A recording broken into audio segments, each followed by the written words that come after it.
السلام علیکم ورحمۃ اللہ وبرکاتہ۔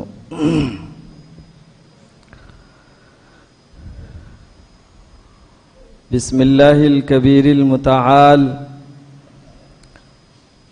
والحمد للہ الذی کتب علی نفسہ الرحمہ وهو الرحمن الرحیم، والصلاة والسلام على رسول الہدایۃ والمعرفہ، رسول السلام والاسلام، رسول المحبت والإخاء، وعلى آلہ واصحابہ وازواجہ وذریاتہ واہل بیتہ، وبارک وسلم تسلیما کثیرا کثیرا۔ اما بعد، قال اللہ تبارک و تعالی فی کلامہ المبارک: ومن احسن قولا ممن دعا الی اللہ وعمل صالحا وقال اننی من المسلمین۔ صدق اللہ العظیم۔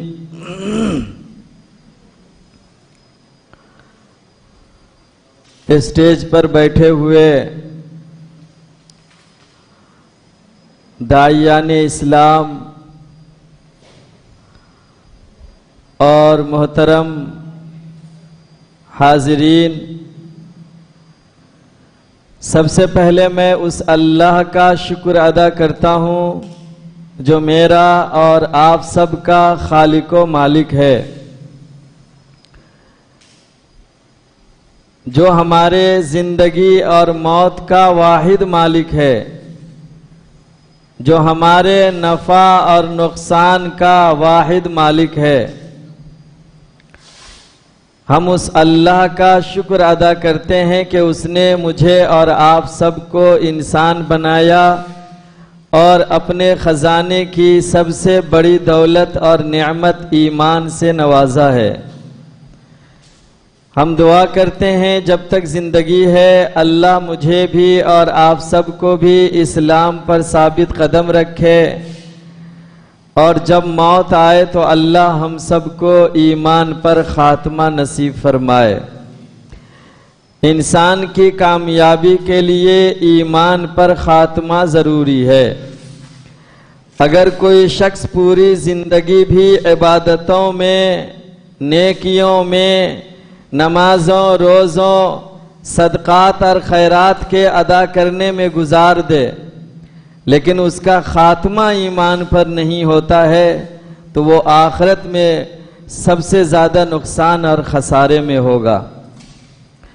ہم لوگ ابھی جس پوزیشن میں ہیں، جس حال میں ہیں، اللہ کا فضل ہے، مسلمان ہیں، ایمان والے ہیں، اور ایک حد تک اچھے کام کرنے کی کوشش بھی کرتے ہیں، نماز بھی پڑھتے ہیں، روزہ بھی رکھتے ہیں، دوسری عبادتیں بھی کرتے ہیں، اس کے ساتھ ساتھ دعوت دین کا کام بھی اللہ ہم سے لے رہا ہے، تو ہمیں اس حالت پر مطمئن نہیں ہونا چاہیے، چونکہ حالت کب کس کی کدھر چلی جائے، بدل جائے، وہ اللہ کے علاوہ کوئی نہیں جانتا ہے۔ بخاری شریف میں ایک حدیث جب میں نے پڑھایا اپنے بچیوں کو کتاب المغازی کے غزوہ خیبر میں، امام بخاری نے ایک حدیث بیان کیا ہے کہ ایک شخص جنگ میں بڑی بہادری سے لڑ رہا تھا، اور اس کی بہادری کو دیکھ کر صحابہ کرام میں چرچا ہونے لگا اور ذکر ہونے لگا کہ اس کی بہادری جو ہے کتنی ہے، دیکھو کتنا بڑا بہادر آدمی ہے، بغیر ڈر اور خوف کے وہ جنگ لڑ رہا ہے، اتنے دشمنوں کو اس نے قتل کیا، اتنے دشمنوں کو اس نے مارا، اس کے خوب چرچے ہونے لگے۔ اللہ کے رسول محمد صلی اللہ علیہ وسلم تک وہ خبر پہنچی تو آپ صلی اللہ علیہ وسلم نے فرمایا کہ وہ شخص جہنمی ہے۔ آپ اندازہ لگائیے، نبی کے ساتھ، صحابہ کے ساتھ جو شخص جنگ لڑ رہا ہے اور بڑی بہادری کے ساتھ لڑ رہا ہے، ہر طرف اس کے چرچے ہو رہے ہیں، اس کی شہرت ہو رہی ہے، اس کی بہادری کی شہرت ہو رہی ہے، لیکن اس کے باوجود آقا کو معلوم ہوا تو کہا وہ دوزخی ہے اور وہ جہنمی ہے۔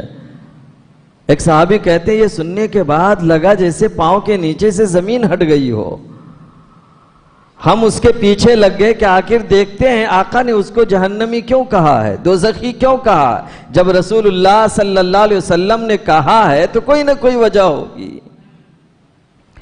وہ صحابی کہتے ہیں میں اس کے پیچھے لگ گیا, جہاں وہ تیز چلتا میں بھی تیز چلنے لگتا, جہاں وہ آہستہ چلتا میں بھی آہستہ چلتا, جہاں وہ دوڑتا میں بھی دوڑتا. اس کی ہر حرکت ہر فعل پر میری نظر رہی. میں نے دیکھا کہ بڑی بہادری کے ساتھ وہ لڑ رہا ہے, جنگ کر رہا ہے, اور بہت سارے زخم اس کے بدن پر بھی آ گئے ہیں. اور پھر اتنے زخمی ہو گیا وہ کہ زخم کے درد کی وجہ سے, تکلیف کی وجہ سے وہ اس کو برداشت نہیں کر پایا, اور اخیر میں اس نے اپنی تلوار کی نوک اپنے سینے کے پاس لگایا اور اس پر وہ پڑ گیا اور سو گیا. اس طرح اس نے اپنی خودکشی کر لی.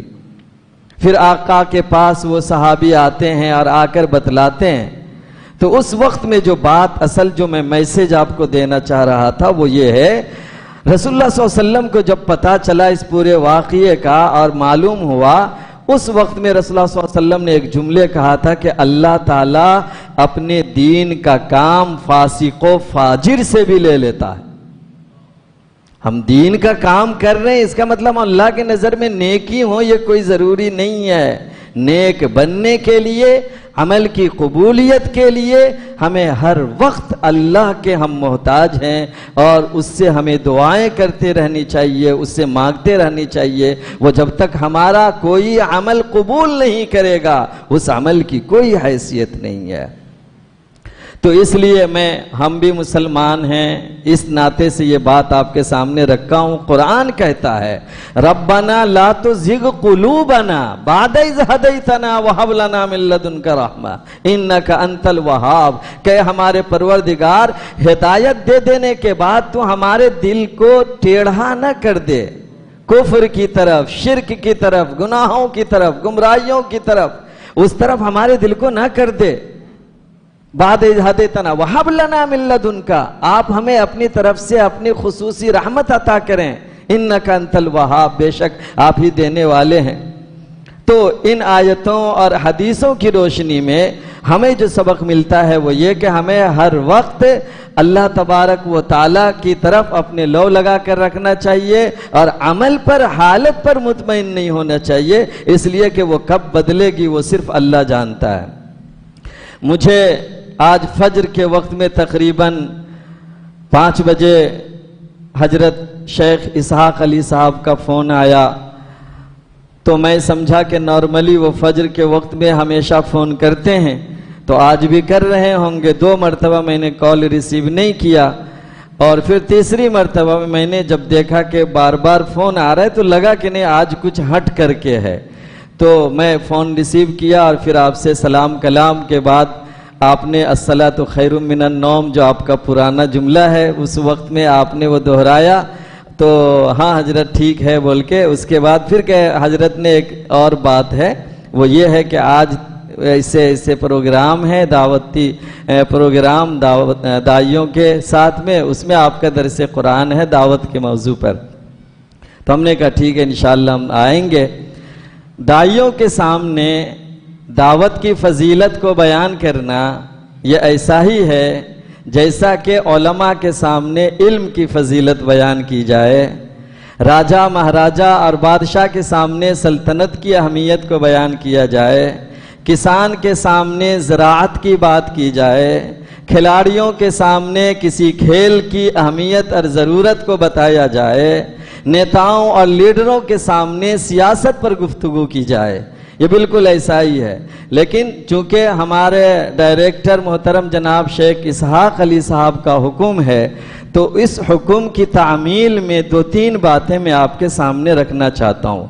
عام طور پر ہمارے دائی حضرات جب دعوت کی فضیلت کو بیان کرتے ہیں تو قرآن کی وہ مشہور آیت جو میں نے ابھی تلاوت کیا ہے وہ پڑھتے ہیں, جس میں اللہ فرماتا وَمَنْ أَحْسَنُ قَوْلًا مِّمَّنْ دَعَا إِلَى اللَّهِ. اس سے اچھی اور بھلی بات بھلا کس کی ہو سکتی ہے جو اللہ کی طرف بلائے. اس میں یہ کہا جا رہا ہے کہ سب سے بھلی اور اچھی بات یہ ہے کہ لوگ اللہ کی طرف لوگوں کو دعوت دے, لوگوں کو بلائے. یہ پہلی بات ہے۔ دوسری بات جو اسی آیت میں کہی جا رہی ہے، جس کی طرف عام طور پر ہمارا ذہن یا دھیان نہیں جاتا ہے، وہ یہ ہے وَعَمِلَ صَالِحًا، کہ اللہ کی طرف بلائے اور نیک عمل کرے۔ دیکھیے ہماری زبان سے زیادہ ہمارا عمل سامنے والے پر اثر کرتا ہے اور یہ مؤثر ہوتا ہے۔ صحابہ کرام کوئی لاجیکل بات بڑی بڑی جیسے آج کل کی ضرورت بن گئی ہے داعیوں کو اس طرح سمجھانا اور بات کرنا، صحابہ کرام کی دعوت جب آپ دیکھیں گے پڑھیں گے تو ایک دم سیدھی سادھی بات کرتے تھے۔ ہمارا رب ایک ہے جس نے ہمیں پیدا کیا، جو ہمیں کھلاتا اور پلاتا ہے، جو ہماری زندگی اور موت کا مالک ہے، جو آسمان و زمین کا مالک ہے۔ یہ سیدھی سیدھی بات ہوتی، قرآن کی آیت پڑھتے اور وہ لوگ چونکہ عربی زبان کے سمجھنے والے تھے، آیت سن کر سمجھ جاتے کہ یہ کوئی انسان کا کلام نہیں، واقعی رحمان کا کلام ہے، ایمان لے آتے، مسلمان بن جاتے۔ اس طرح کے کئی واقعات آپ کو ملیں گے۔ مدینے کے معلم مصعب بن عمیر رضی اللہ تعالی عنہ کو اللہ کے رسول صلی اللہ علیہ وسلم نے بنا کر کے بھیجا، ہمارا آپ جانتے ہیں۔ حضرت مصعب بن عمیر رضی اللہ تعالی عنہ جب آئے اور یہاں ان کے ذریعے گھر گھر میں اسلام کی روشنی پہنچی، اسلام کا چرچا ہوا، وہ کس چیز کے ذریعے دعوت دیتے تھے؟ ان کا کام صرف قرآن کی تلاوت کرنا تھا، اور مدینے کے سب سے بڑے سردار حضرت سعد بن معاذ رضی اللہ تعالیٰ عنہ بغیر کسی بحث و مباحثہ کے صرف قرآن کی آیت سن کر کے ایمان لے آئے، اور ان کے ایمان لانے کے بعد ان کے پورے قبیلے کے لوگوں نے ایمان لایا اور اسلام قبول کر لیا، مسلمان ہو گئے۔ وہ لوگ عربی زبان سمجھتے تھے، قرآن کی آیت پڑھی جاتی تھی، اس کے معنی مطلب کو دیکھتے، کلام کو دیکھتے، سمجھ جاتے یہ کوئی انسانی کلام نہیں، یہ تو رحمانی کلام ہے، خدا کا کلام ہے۔ دعوت کا کام اللہ کے رسول محمد صلی اللہ علیہ وسلم کے بعد سے لے کر آج تک، آج کتنی تاریخ ہے؟ 3 تاریخ، 3 دسمبر 2020 پر 3 تک، ٹائم 10:30 کے قریب یا 10 سوا 10 ہو رہا ہے۔ کسی بھی زمانے میں دعوت کا کام رکا نہیں ہے۔ یہ بات ہمیں سمجھنے کی ضرورت ہے، داعیوں کو بھی سمجھنا ہے، تبلیغی جماعت والوں کو بھی سمجھنا ہے۔ دعوت کے طریقے الگ الگ رہے ہیں لیکن دعوت کا کام کبھی رکا نہیں ہے، ہر زمانے میں دعوت کا کام ہوا ہے۔ ارے تب تو ہم تک اسلام پہنچا، ہم مسلمان ہوئے۔ تبلیغی جماعت کے لوگ سمجھتے ہیں کہ بس ہم جب سے جماعت شروع ہوئی، تبلیغی جماعت جب تب سے دعوت کا کام ہو رہا ہے، جو اس کام میں نہیں لگے وہ مسلمان ہی نہیں، اس کا ایمان ہی مکمل نہیں ہوتا ہے، یہ ان کا دعویٰ ہے۔ تو بیچ میں 1400 سال پہلے جو اس جماعت میں نہیں جاتے تھے، تبلیغی جماعت میں، کیا ان کا ایمان مکمل نہیں؟ خواجہ معین الدین چشتی رحمت اللہ علیہ کا ایمان مکمل نہیں؟ سرزمین ہند، ہندوستان کی سرزمین پر سب سے بڑا کوئی داعی گزرا ہے تو وہ خواجہ معین الدین چشتی رحمت اللہ علیہ ہیں۔ ان کی دعوت کا طریقہ کیا تھا؟ وہ کسی ایک آدمی کو بیٹھا کر کے پورے دین دنیا نہیں سمجھاتے تھے، پورا مجمع ہوتا تھا، اس مجمع میں ان کا بیان ہوتا تھا، اور وہ بیان میں اللہ کی بڑائی، اللہ کی کبریائی اور اس دنیا کے نظام کو بتلاتے تھے، اور قرآن و حدیث کی حقانیت کو اس کے سامنے رکھتے تھے، اور صرف بیان سن کر لوگ ایمان لاتے تھے، مسلمان ہوتے تھے۔ وہ ان کا طریقہ تھا۔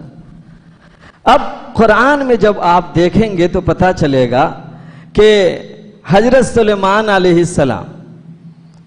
علیہ السلام نے جب ان کو پتا چلا بلقیس ملکہ کے تعلق سے کہ ایک عورت ہے جس کو اللہ نے تخت سے، بادشاہت سے نوازا ہے، اور ہر طرح کی نعمتیں ہیں اس کے پاس میں، لیکن اس کے باوجود وہ سورج کی پوجا کرتے ہیں اور سورج کو سجدہ کرتے ہیں، اس خدا کو وہ سجدہ نہیں کر رہے ہیں جس نے اس کو پیدا کیا ہے۔ تو آپ دیکھیے جب قرآن کے سورہ نمل میں پڑھیں گے تو آپ کو بڑا تعجب ہوگا، سلیمان علیہ السلام نے جو اس بلقیس ملکہ کے نام خط لکھا ہے، اور جس خط کو پڑھ کر وہ اور اس کی پوری قوم سمجھیے بعد میں مسلمان ہوتی ہے، وہ خط میں صرف 2 جملہ ہوتا ہے، وہی دعوتی ہے۔ دعوتی جملہ، دعوتی لیٹر حضرت سلیمان علیہ السلام نے جب خط لکھا، انہو من سلیمان و انہو بسم اللہ الرحمن الرحیم، یہ بسم اللہ الرحمن الرحیم ہی حضرت سلیمان علیہ السلام کی طرف سے ایک دعوت تھی۔ انہوں نے پورا اوپر نیچے نہیں سمجھایا، صرف اتنا لکھا کہ یہ خط سلیمان کی طرف سے ہے اور اس خط کی ابتدا ہو رہی ہے اس اللہ کے نام سے جو بڑا مہربان اور نہایت رحم کرنے والا ہے۔ بس یہ دو جملہ، اللہ کی بڑائی، اللہ کی کبریائی بیان کر دیا اور بتا دیا میرا رب وہ اللہ ہے جس نے اس پوری دنیا کو، اس نظام کو پیدا کیا ہے۔ اور پھر آگے ایک جملہ انہوں نے کہا، اللہ تعالو علیہ واتونی مسلمین۔ سلیمان علیہ السلام نے کہا کہ میرے سامنے بڑے بننے کی کوشش نہ کرو، اکڑنے کی کوشش نہ کرو، اکڑ نہ دکھاؤ، واتونی مسلمین، میری اطاعت قبول کر کے میرے پاس آ جاؤ۔ اور یہ جملے ہی ان پوری قوم کے لیے ایمان میں، اسلام میں داخل ہونے کا سبب و ذریعہ بنا۔ تو طریقہ الگ الگ رہا ہے۔ حضرت موسیٰ علیہ السلام کا ذکر جب آپ پڑھیں گے تو ان کا طریقہ الگ الگ تھا۔ حضرت محمد صلی اللہ علیہ وسلم کا طریقہ آپ دیکھیں گے تو آپ صلی اللہ علیہ وسلم بھی اللہ کی بڑائی کبریائی بیان کرتے تھے۔ حضرت ابراہیم علیہ السلام کے بارے میں جب آپ پڑھیں گے، نمرود نے پوچھا تمہارا رب کون ہے؟ تو حضرت ابراہیم علیہ السلام نے جواب دیا میرا رب وہ ہے جس نے مجھے پیدا کیا اور جو مجھے موت دے گا۔ مطلب میری زندگی اور موت کا مالک جو ہے وہی میرا رب ہے، وہی میرا معبود ہے، وہی میرا خدا ہے۔ اور اس کے بعد آگے پھر اللہ کے صفات کو، الذی خلقنی فہو یہدین والذی ہوا یطعمنی ویسقین، جو مجھے کھلاتا ہے، پلاتا ہے، جب میں بیمار ہوتا ہوں تو شفا دیتا ہے۔ یہ سارے صفات کو بیان کیا۔ یہ حضرت ابراہیم علیہ السلام کی دعوت ہے۔ تو دعوت کے طریقے الگ الگ رہے ہیں، لیکن ہر زمانے میں دعوت کا کام خاص طور سے اللہ کے رسول محمد صلی اللہ علیہ وسلم کے آنے کے بعد سے آج تک ہر زمانے میں دعوت کا کام ہوا ہے۔ دعوت کے طریقے اگرچہ الگ الگ ہوں، مختلف ہوں، لیکن اللہ نے ہر زمانے میں ایسے لوگوں کو پیدا کیا جو اپنے عمل کے ذریعے، اپنے باتوں کے ذریعے، اپنے خطاب کے ذریعے امت کو دعوت دی ہے، اللہ کی طرف بلایا ہے، اور لوگ دعوت کو قبول کر کے دین اسلام میں داخل ہوتے چلے گئے ہیں۔ اب چونکہ یہ سائنٹیفک زمانہ ہے، اب کوئی بات سامنے والے کو سمجھانا ہو تو سائنس کے حساب سے سمجھانا پڑتا ہے۔ جیسے ایک زمانے میں لوگ اس بات کا انکار کرتے تھے، قرآن کہتا ہے ہمارا عقیدہ ہے کہ ہمارا عمل اللہ کے یہاں گینا نہیں جائے گا، تولا جائے گا، تولا جائے گا، میزان میں نامہ اعمال تولا جائے گا، وزن کیا جائے گا۔ ہم لوگ مانتے ہیں اس بات کو۔ قرآن کہتا والوزن یومئذ الحق، اس دن عمل کا وزن کیا جانا برحق ہے۔ لیکن آپ کو تعجب ہوگا کہ لوگ ایک زمانے میں اس کا انکار کرتے تھے، اور لوگ کہتے تھے کہ عمل کیسے تولا جائے گا؟ تولا اس کو جاتا ہے جو نظر آئے۔ عمل ہم کر لیے، اب وہ نظر آ نہیں رہا تو اس کو تولیں گے کیسے؟ لیکن سائنس نے آج ثابت کر دیا ہے بہت ساری چیزیں جو نظر نہیں آتی ہم اس کو تولتے ہیں۔ مثلا گرمی اور ٹھنڈی، گھڑی لگی ہوئی ہے، ٹمپریچر ابھی دکھائے گا، ٹھنڈی میں کتنے نیچے آ جاتا ہے اور گرمی میں کتنے اوپر چلا جاتا ہے۔ اسی طریقے سے بدن میں جو بخار آتا ہے، بخار کو ناپنے کے لیے آلہ ایجاد کر لیا گیا ہے، بلڈ شوگر کو ناپنے کے لیے آلہ ایجاد کر لیا گیا ہے۔ یہ وہ چیزیں ہیں جو ہمیں نہیں دکھتی ہیں، لیکن اس کے باوجود اس کو تولنے کے لیے ناپنے کا آلہ موجود ہے، ایجاد کر لیا گیا ہے۔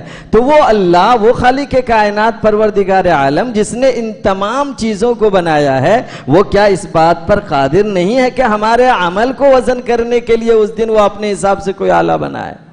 تو ہمارا بنیادی عقیدہ ہے، ہمیں اللہ کا ہم شکر بھی ادا کرتے ہیں کہ اللہ نے ہم کو مسلمان بنایا، ایمان کی دولت سے نوازا ہے اور ایک اچھے کام کے لیے چن لیا ہے۔ بڑے خوش نصیب ہیں وہ لوگ جو دعوت کے کام میں لگے ہوئے ہیں۔ دعوت آج وقت کی سب سے بڑی ضرورت ہے۔ اگر حضرت مولانا محسن عثمانی ندوی دامت برکاتہم آج ہندوستان کے بڑے علماء کی اگر فہرست تیار کیا جائے، دانشوران قوم کی لسٹ تیار کیا جائے تو اس میں ایک بڑا نام آتا ہے حضرت مولانا محسن صاحب کا۔ انہوں نے اپنی ایک پوری کتاب لکھی ہے جو ہمارے کڑپا اسلامک ویلفیئر سوسائٹی کی طرف سے دعوت اسلام یا دعوت دین کے نام سے نکلی شائع کرے ہیں۔ اس میں انہوں نے پوری کتاب کا جو خلاصہ ہے وہ میں بتاتا ہوں۔ کہا ہے ہندوستان کے مسلمانوں کے پاس آج کے حالات کو دیکھ کر 3 راستے ہیں۔